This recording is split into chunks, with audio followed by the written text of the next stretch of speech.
Chapter 56. The White Glory of a Rink. I found a used pair of skates at the sporting goods store and a good stick, and I stood at the door to the players' bench looking out at the ice and trembling. I told Virgil that I needed some time to get my legs under me. He knew that I meant more than getting used to skating again, so he arranged to let me have the ice to myself for an hour before the guys showed up. I dressed on the bench, my head down, lacing up my skates, and my nose full of the smell of a rink. Wood, sweat, spit, leather. When I stood and faced the ice itself, it was dazzling. I stood at the gate and it spread out in front of me as if it were its own special world. And it was. I knew its geography, I knew its breezes, I knew the chill of it. It took me 5 minutes before I could push off. When I landed, I couldn't move my feet. I glided straight across the ice to the opposite boards and gripped the top of them with my hands. Then I turned and leaned on them and just looked at the wide oval of ice. I pinched my lips together hard. I understood then that when you miss a thing, it leaves a hole that only the thing you miss can fill.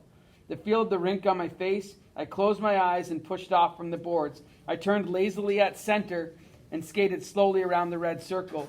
Then I headed for the boards and pushed along them and around the end behind the net. When I turned up ice, I pushed off harder. There was no rhythm. There was only the effort of propelling myself along. There had been a practice just before I'd arrived. Someone had left a wad of tape on the ice. When I reached it, I scooped it up with the blade of my stick. It felt like a horse turd. I skated loosely from end to end with that ball of tape on my stick. Then I tucked it backwards between my legs and spun on one blade to pick it up and cradled it on the blade. I snapped it into the top corner of the net.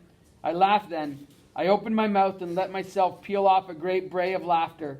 Then I scooped up that wad of tape and began to move faster around the blazing white glory of ice. I skated until sweat was pouring down my face. I skated until my legs became elastic and my breath was hard in my lungs. I didn't have anywhere near the speed I used to have, but I could still skate. When I bent to scoop the tape out of the goal, a real puck caroomed around the bottom bar. I turned and Virgil was at the gate with Fred and Martha.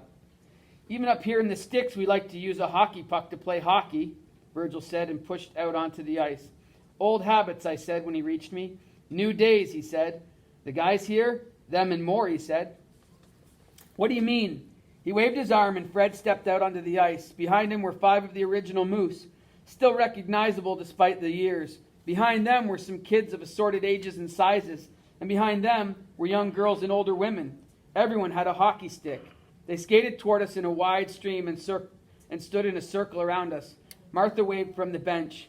Best ways to choose up size is the old-fashioned way, Stu Little Chief said, with a nod to me. Do the honors, Saul. Sure, I said. Everyone dropped their sticks in the center ice circle. I skated in and began pushing sticks toward each blue line. When they were all cleared from the center, the teams were set. Virgil was on the opposite team. He skated to the face-off circle.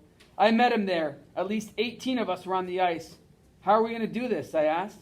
Got to hit the post to call it a goal. No raising the puck. No, I mean with all these people. How are we going to play the game? He smiled and tapped my stick with his. Together, he said, like we should have all along. I smiled. He won that first face-off, but I didn't care. And that's the end of the book, Indian Horse by Richard Wagamese. If you'd like our class to read another novel, comment below, ring the bell, subscribe. Yawa.